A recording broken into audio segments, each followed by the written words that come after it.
લે ગંગા, આ રોટલો અને ઘી ખાઈ લે.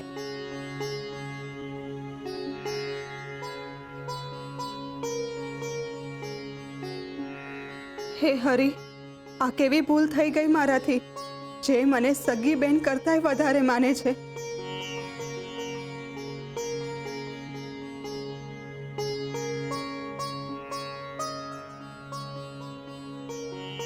એના જ સંસારને તોડવા જઈ રહી હતી હું.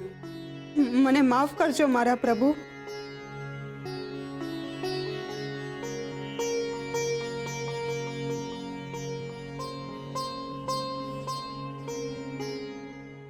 ઓહો હો, કેવી લાગે છે! ચોટલો છે કમરે પોગે છે ને વાળ એકદમ ઉગડેલો છે.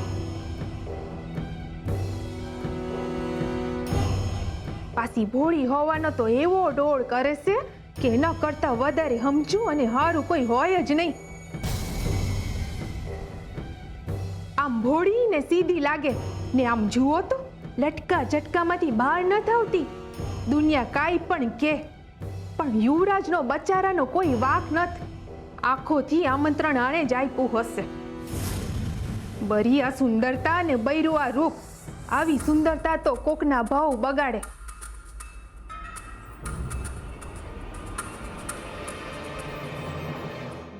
અરે બસ તુલસીબેન, આટલું બધું ઘી ન નાખો.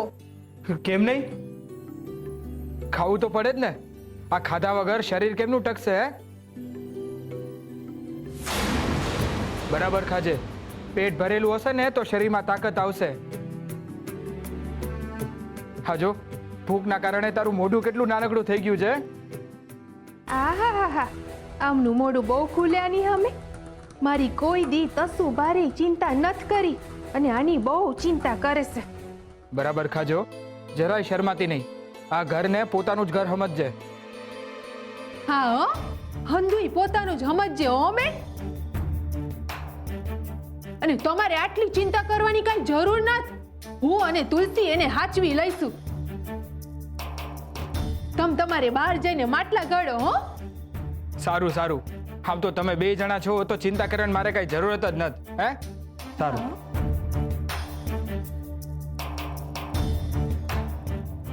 આવા મોટા વિવેક કરવા વાળા.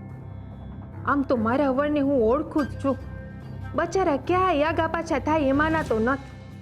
પણ પુરુષની જાતનું ભલું પૂછું. આવી રૂપનો અંબાર જેવી લટકા મટકા કરતી સ્ત્રી ક્યાંક એમને વશમાં કરી લે તો ઈ વશમાં થઈ જાય. યુવરાજ જેવા યુવરાજની નજર આના પર બગડી તો બીજા બધાની તો હું વિચાર. અને આમે આણે ઘોડા ઉપર તો નજર બગાડી જ છે. તુલસીએ એને આશરો દીધો ને બેન બેન કરતા એની જીભ નથી થાકતી. એના વર ઉપર જ નજર બગાડી હોય તો મારો વર તો બચારો હાવ ડાયો છે. એમને આણે વશમાં કરી લીધો તો એક તો માંડ માંડ મેં એમને વશમાં કર્યા છે. મારે આને મારા વરથી દૂર રાખવી પડશે, નહીં તો ભરખી જશે મારો સંસાર. શું?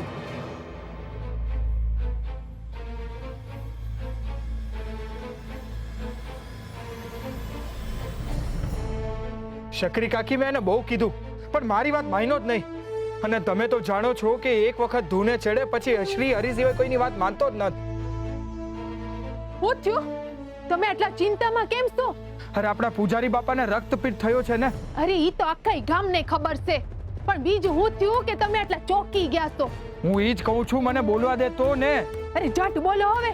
અરે આપણો ગોરા છે ને એ પૂજારી બાપાની સેવા કરવા ગયો છે. શું? હા, અને એમના ઘરમાં પોગી ગયો છે. હાય હાય, હું કર્યું એમણે? મેં એમને ના પાડી હતી કે પૂજારી બાપાની શેરીમાં પગ મૂક્યો છે તો ઘરમાં નહીં પહેવા દઉં. અને ઈ છે કે પૂજારી બાપા પાસે જઈને બેહી ગયા છે. અરે આટલા હારા બનવાની હું જરૂર હતી? તેવાનો આટલો દેખાડો કરવાની હું જરૂર છે એમને? સુરા બેટા, ગોરાનો જીવ જોખમમાં છે. જો એને રક્તપિત્તનો રોગ લાગી જાય ને તો પૂજારી બાપા જેવી હાલત થઈ જશે. અરે એમને થશે ને હારે હારે આપણા બધાને ચેપ લાગશે. સુરા બેટા, તમે લોકો જાઓ અને ગોરાને પૂજારી બાપાના ઘરની બહાર કાઢો અને તમે લોકો ઘસીને નાઈ લેજો. ચક્રી કાકી, એવો તો સવાલ જ ઊભો નથી થતો. એમણે ગાંઠપણ કર્યું છે ને વળી પાછું બીજું ગાંઠપણ અમે કરીએ? અમે કઈ ઘેટા ના કે ઈ ગયા છે ને પાછળ પાછળ જઈએ? અરે એમને લેવા જવાની વાત જ દૂર રહી ચક્રી કાકી. હવે હું એમને ઘરમાંય નહીં ઘૂસવા દઉં. હા, રોગ તો ફટ દઈને ચોટી જાય. ના ના, એની મૂર્ખામીની સજા અમારે નથી ભોગવી. હો મીઠી, આ તો હું બોલે છે. અટાણે ગોરાનો જીવ જોખમમાં છે. આપણે એને પૂજારી બાપાના ઘરમાંથી બહાર કાઢવો પડશે, નહીતર એને રોગ લાગી જાય. નહીં નહીં, હું આવું નહીં થવા દઉં.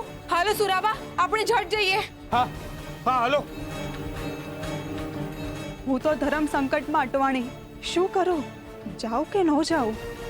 એમણે મારો જીવ બચાવ્યો છે ને મારે આમાં આ ખાડા કાન ન કરાય.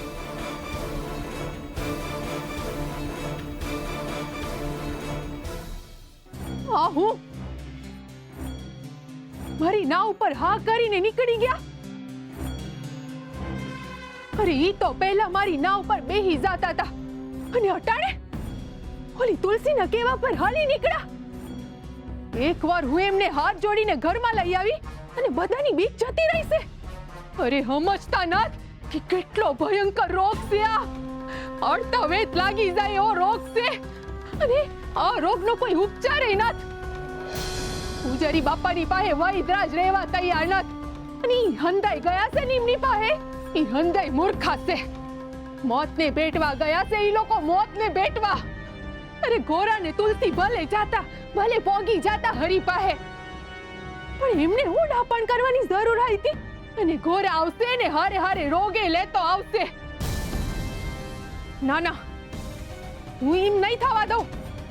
ના પાડીથી છતાંય ગયા છે ને તો રહેશે ન્યા જ એમની પાસે. પછી હું જોઉં છું કે કેવી રીતે ગોરાને અંદર લાવે છે. એવા રોગીઓ માટે મારા ઘરમાં કોઈ જગ્યા નથી.